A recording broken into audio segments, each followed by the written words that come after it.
En los últimos días de su ministerio personal, Jesús dio a sus discípulos lo que él llamó un nuevo mandamiento.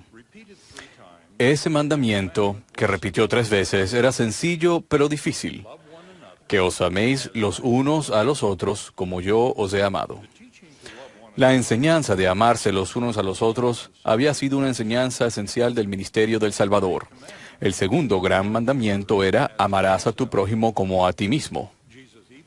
Jesús incluso enseñó: amad a vuestros enemigos.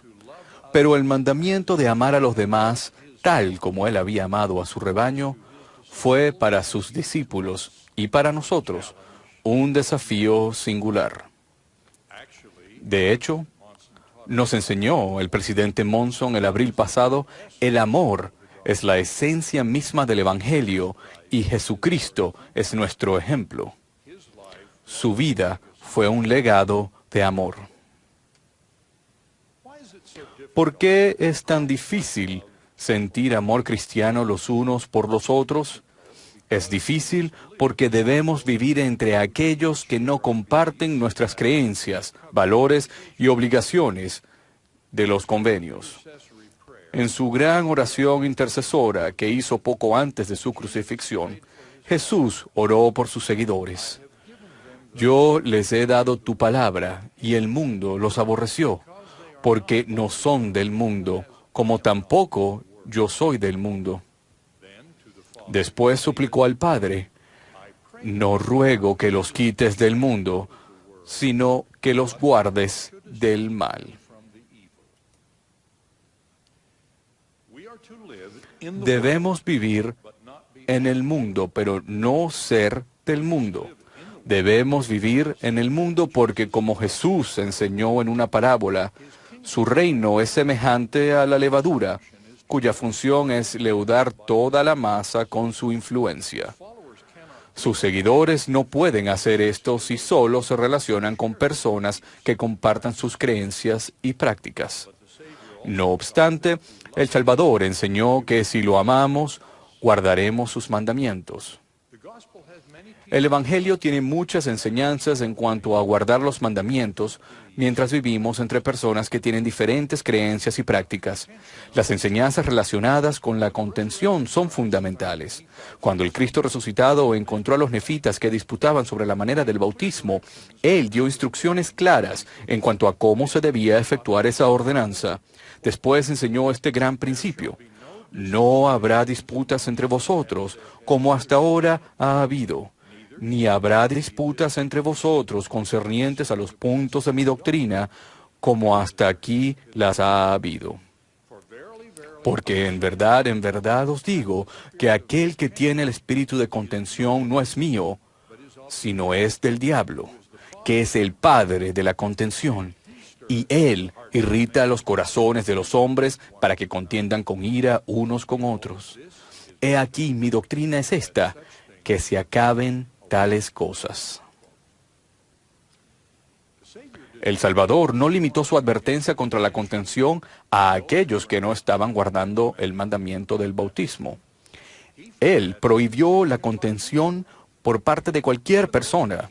Incluso aquellos que guardan los mandamientos no deben irritar los corazones de los hombres para que contiendan con ira. El padre de la contención es el diablo. El Salvador es el príncipe de paz. De igual manera, la Biblia nos enseña que los sabios apartan la ira. Los apóstoles de los primeros días enseñaron que debemos seguir lo que conduce a la paz y hablar la verdad en amor, porque la ira del hombre no produce la justicia de Dios. En la revelación moderna, el Señor mandó que las buenas nuevas del Evangelio restaurado se debían declarar a cada hombre a su vecino con mansedumbre y humildad, con toda humildad, no denigrando a los que denigran. Aún al procurar ser humildes y evitar la contención, no debemos abandonar ni debilitar nuestro compromiso a las verdades que comprendemos. No debemos ceder en nuestra postura ni en nuestros valores. El Evangelio de Jesucristo y los convenios que hemos hecho inevitablemente nos colocan como combatientes en la eterna batalla entre la verdad y el error. En esa batalla no hay un punto medio. El Salvador mostró el camino cuando sus adversarios lo confrontaron con la mujer que había sido sorprendida en el acto mismo de adulterio. Cuando se les avergonzó por su propia hipocresía, los que le acusaban se alejaron y dejaron solo a Jesús con la mujer. Él la trató con bondad al negarse a condenarla en ese momento, pero a la vez le indicó firmemente, no peques más. Es necesario tener bondad amorosa, pero un seguidor de Cristo, al igual que el Maestro, será firme en la verdad. Al igual que el Salvador, sus seguidores a veces enfrentarán a una conducta pecaminosa y hoy día, cuando defienden lo bueno de lo malo según su entendimiento, a veces se les tilda de intolerantes o fanáticos. Muchos de los valores y las prácticas mundanas presentan ese tipo de desafío para los santos de los últimos días. Entre ellos se destaca hoy día la fuerte tendencia que está legalizando el matrimonio entre personas del mismo sexo en muchos estados y provincias de los Estados Unidos y Canadá y muchos otros países del mundo. También vivimos entre personas que no creen en el matrimonio. Algunos no creen en tener hijos. Otros se oponen a cualquier restricción que se imponga a la pornografía o a las drogas peligrosas. Otro ejemplo que reconocerán la mayoría de los creyentes es el desafío de vivir con un cónyuge o familiar que no sea creyente o el relacionarse con compañeros de trabajo y otros que no sean creyentes. En lugares que han sido dedicados, como los templos, los centros de adoración y nuestros propios hogares, debemos enseñar la verdad y los mandamientos sencilla y completamente según nuestro entendimiento de ellos en el plan de salvación que ha sido revelado en el Evangelio restaurado. Nuestro deber de hacerlo está protegido por las garantías constitucionales de la libertad de expresión y la libertad religiosa, así como por las leyes de privacidad que se practican incluso en países que no tienen garantías constitucionales formales. En público, lo que las personas religiosas digan y hagan implican otras consideraciones. El libre ejercicio de la religión protege la mayoría de los actos públicos, pero está sujeto a restricciones que son necesarias para dar cabida a las creencias y a las prácticas de los demás. Las leyes pueden prohibir la conducta que por lo general se reconoce como equivocada o inaceptable, como la explotación sexual y la violencia u otra conducta terrorista, incluso cuando la llevan a cabo extremistas en el nombre de la religión. A pesar de que esto no sea aceptable a algunos creyentes, a veces tenemos que soportarlo. Y esto, por lo que un profeta del libro de Mormón llamó la elección del pueblo. Sobre el tema del diálogo público, todos debemos seguir las enseñanzas del Evangelio de amar a nuestro prójimo y evitar la contención. Los seguidores de Cristo deben ser ejemplos de cortesía. Debemos amar a todas las personas, ser buenos oyentes y demostrar interés por sus creencias sinceras. Aunque podamos estar en desacuerdo, no es apropiado ser desagradables. Nuestra postura y comunicaciones relacionadas con temas polémicos no deben ser contenciosas. Debemos ser prudentes al explicar y procurar nuestras posturas y al ejercer nuestra influencia. Al hacerlo, pedimos que los demás no se sientan ofendidos por nuestras sinceras creencias religiosas y el libre ejercicio de nuestra religión.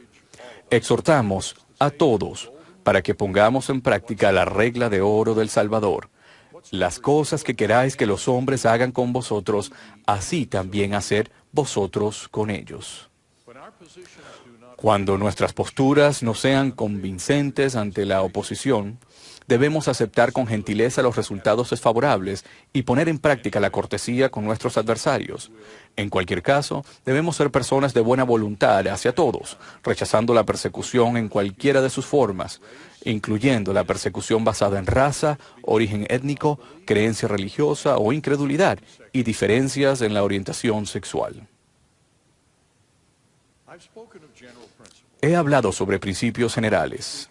Ahora hablaré en cuanto a la forma en que esos principios se deben llevar a la práctica en una variedad de circunstancias comunes en las que las enseñanzas del Salvador se deben seguir con más fidelidad. Empiezo con lo que nuestros niños pequeños aprenden en sus actividades de juego. Con muchas frecuencias, las personas de aquí de Utah que no son mormonas se han sentido ofendidas cuando algunos de nuestros miembros se han distanciado de ellas y no permiten que sus hijos se hagan amigos de sus niños de otras religiones. Seguramente podemos enseñar a nuestros hijos valores y normas de comportamiento sin que se alejen ni muestren falta de respeto hacia cualquier persona que sea diferente. Muchos maestros de la iglesia y de las escuelas se han lamentado por la manera que algunos adolescentes, incluyendo jóvenes santos de los últimos días, se tratan mutuamente. El mandamiento de amarse unos a otros ciertamente incluye el amor y el respeto entre diferentes religiones, razas o niveles culturales y económicos. Desafiamos a todos los jóvenes a que eviten el acoso, los insultos o el lenguaje y las prácticas que de manera deliberada causen dolor a los demás. Todas esas cosas quebrantan el mandamiento del Salvador de amarse los unos a los otros. El Salvador enseñó que la contención es una herramienta del diablo. Eso ciertamente nos enseña en cuanto al lenguaje y a la práctica de la política en la actualidad. El vivir con diferencias políticas es esencial para la política, pero las diferencias políticas no tienen que conllevar ataques personales que interfieran con el proceso del gobierno y castiguen a los participantes. Todos debemos deshacernos de las comunicaciones llenas de odio y practicar la cortesía hacia las diferencias de opinión. El entorno más importante donde evitar la contención y practicar el respeto por las diferencias es en nuestros hogares y en nuestras relaciones familiares. Las diferencias son inevitables, algunas leves y otras mayores. Con respecto a las mayores, supongamos que un familiar esté en una relación de cohabitación.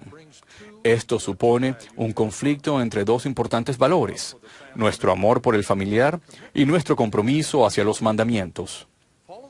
Al seguir el ejemplo de El Salvador, podemos demostrar bondad y aún ser firmes en la verdad al abstenernos de acciones que faciliten o parezcan aprobar lo que sabemos que está mal.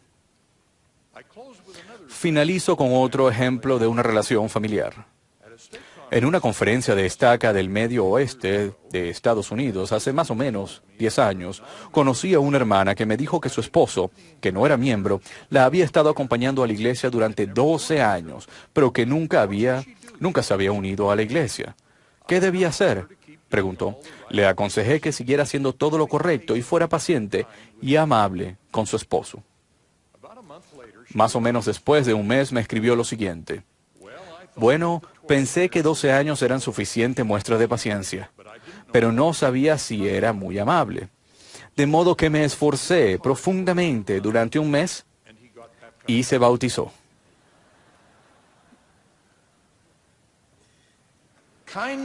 La bondad es algo potente, en especial en un entorno familiar.